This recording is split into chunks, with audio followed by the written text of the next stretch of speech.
이 새벽에 우리에게 주시는 하나님의 말씀은 에스겔 22장 17절에서 31절까지의 말씀입니다.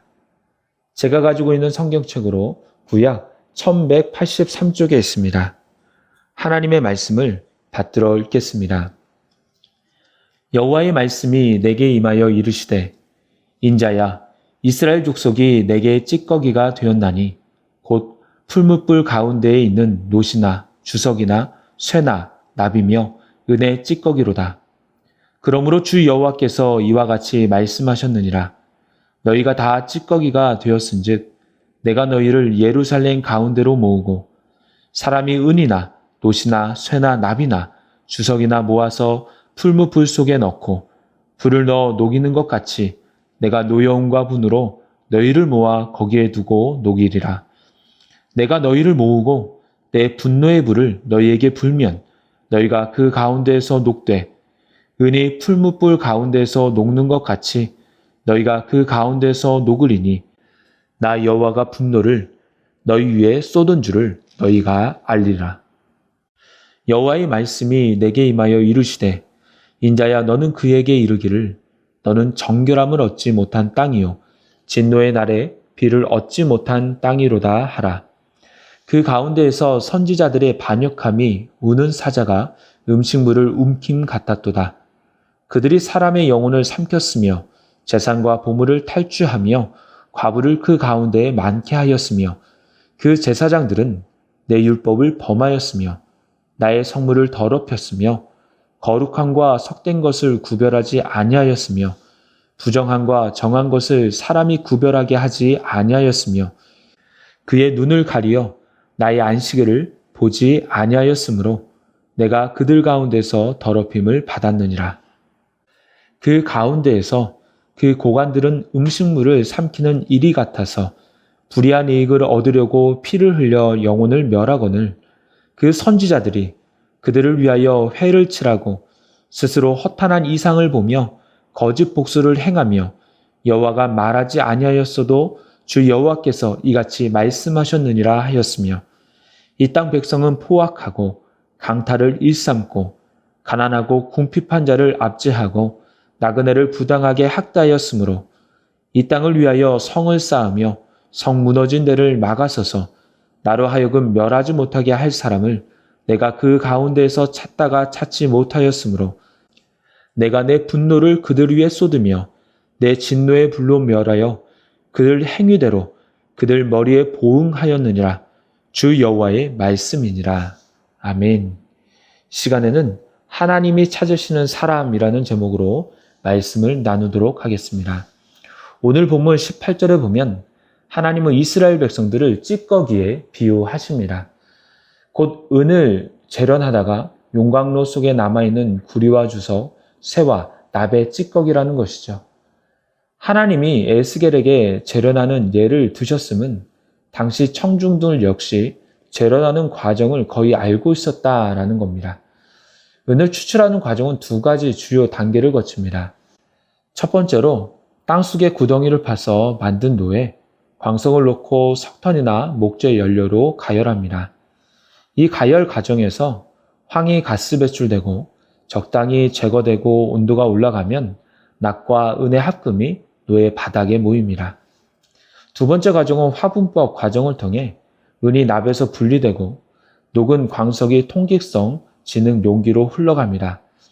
이 용기 표면으로 공기를 불어넣으면 납과 다른 불순물들이 먼저 산화되어 녹은 광석의 표면에 찌꺼기로 떠오릅니다. 그러면 대부분의 납을 포함한 찌꺼기들을 걷어내는 것입니다. 남은 납은 화분 접시로 흡수되고 여전히 용의 상태인 은은 밖으로 배출되었습니다. 에스겔 비유는 이스라엘 족속이 보아하기는커녕 은을 광석에서 추출하는 과정에서 생기는 찌꺼기와 불순물 같은 존재로 전락해 버렸다는 겁니다. 그러기에 하나님은 찌꺼기가 된 이스라엘 백성들을 예루살렘 가운데에 모으고 풀무 불 속에 넣고 불을 넣어 녹인다고 하십니다. 하나님은 그 과정 속에서 노여움과 분으로 녹인다고 합니다. 녹이는 과정에서 찌꺼기를 제거해 버린다는 겁니다. 그래서 순수한 존재로 새롭게 하신다고 말씀하십니다. 이스라엘에게 임하는 풀무불의 심판이 무엇입니까? 바로 바벨론의 침공입니다. 또한 70년의 바벨론의 포로 생활입니다.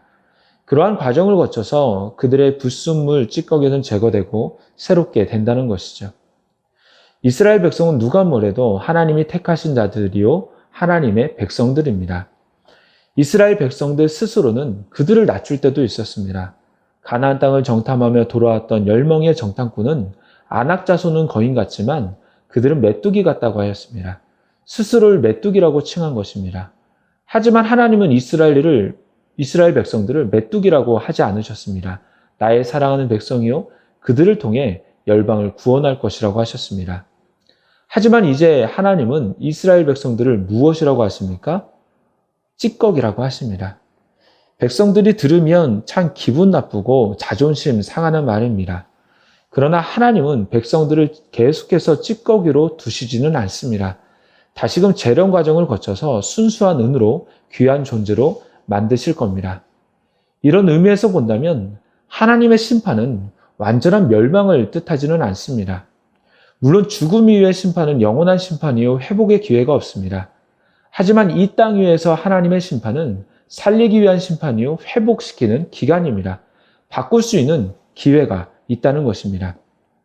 그때 믿는 이들이 다른 곳에서 해결책을 찾는 것이 아니라 하나님께로 나오며 하나님을 바라보며 죄를 회개하고 본인의 신앙을 지키며 또 자녀들에게 말씀을 전수한다면 이스라엘은 더 나은 미래를 준비할 수 있는 것입니다. 하나님은 그것을 바라시고 계신 것입니다. 23절부터는 유다 여러 계층들의 죄를 지적하고 있습니다. 먼저 선지자입니다. 25절에 보면 그 가운데서 선지자들의 반역함이 우는 사자가 음식물을 움킨 같았도다.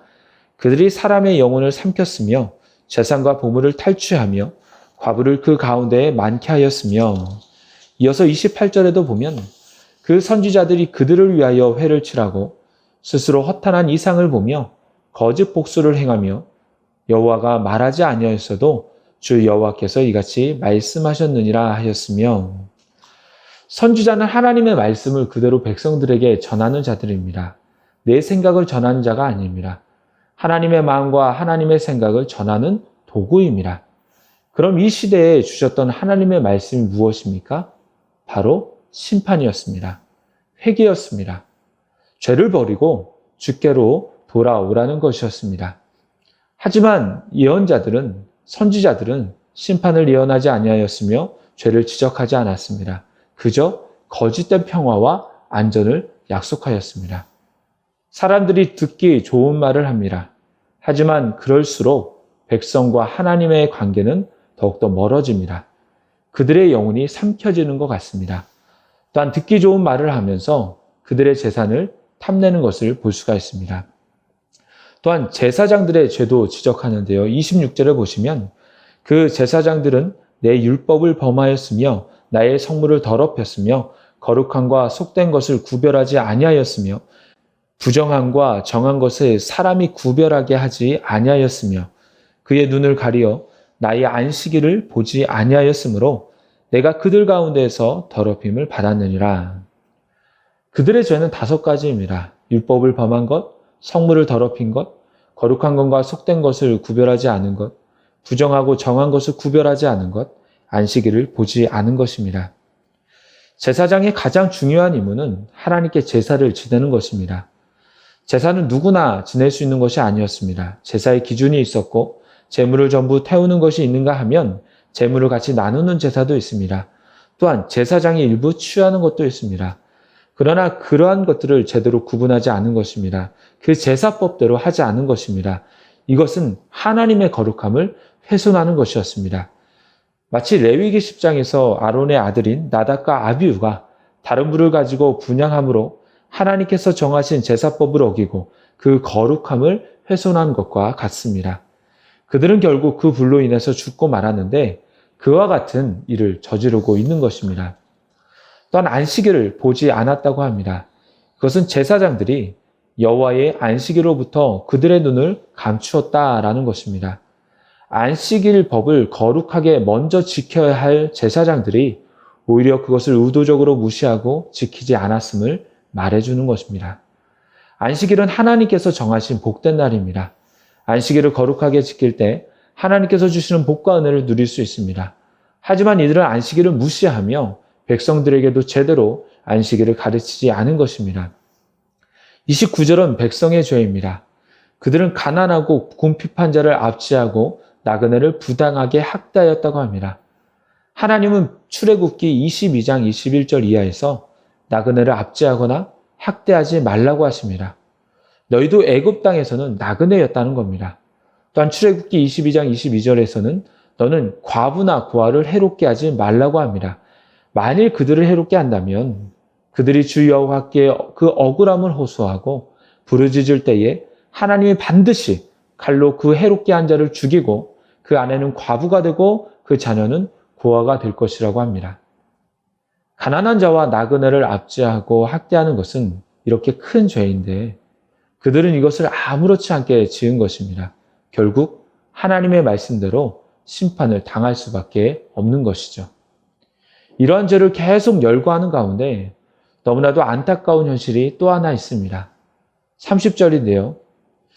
이 땅을 위하여 성을 쌓으며 성 무너진 데를 막아서서 나로 하여금 멸하지 못하게 할 사람을 내가 그 가운데에서 찾다가 찾지 못하였으므로.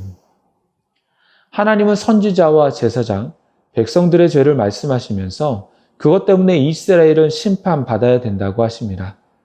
하지만 심판을 면할 수 있는 방법도 있었습니다. 그것은 바로 이스라엘 땅을 위하여 간구하는 의인이 있으면 됩니다. 하나님은 마치 소돔과 고모라를 위해서 기도했던 아브라함처럼 그렇게 기도하는 의인이 있기를 바라셨습니다. 그런 이들이 있었다면 심판을 면했을 수 있습니다. 하지만 하나님은 그런 사람을 찾다가 찾지 못했다고 하십니다. 그러기에 이스라엘은 심판을 당할 수밖에 없었습니다. 이제 말씀을 맺도록 하겠습니다. 하나님은 지금도 이 땅을 위해서 기도하며 그 자리에서 하나님의 말씀을 묵묵히 지켜가는 일을 찾으십니다. 그리고 그러한 자들을 통해 조용히 가정과 일터와 교회와 이 사회를 바꾸시기를 바라고 계십니다. 누가 그러한 사람입니까? 바로 여러분이 하나님이 찾으시는 한 사람이 되기를 소망합니다. 기도하겠습니다. 하나님 아버지, 이 땅이 에스겔 시대의 이스라엘처럼 많은 죄 가운데 있는 것을 보게 됩니다. 아니, 오히려 더 악한 세대를 살아가고 있습니다. 이 시대 가운데 하나님이 찾으시는 사람이 있다는 것을 알게 하시니 감사를 드립니다. 주님, 저희들이 이스라엘을 위하여 성을 쌓으며 성 무너진 데를 막아서는 자처럼 이 땅을 위하여 기도하고 간구하며 우리가 속해 있는 자리를 하나님의 나라로 변화시키는 주님의 사람들이 되게 하여 주시옵소서. 예수 그리스도의 이름으로 기도드리옵나이다. 아멘.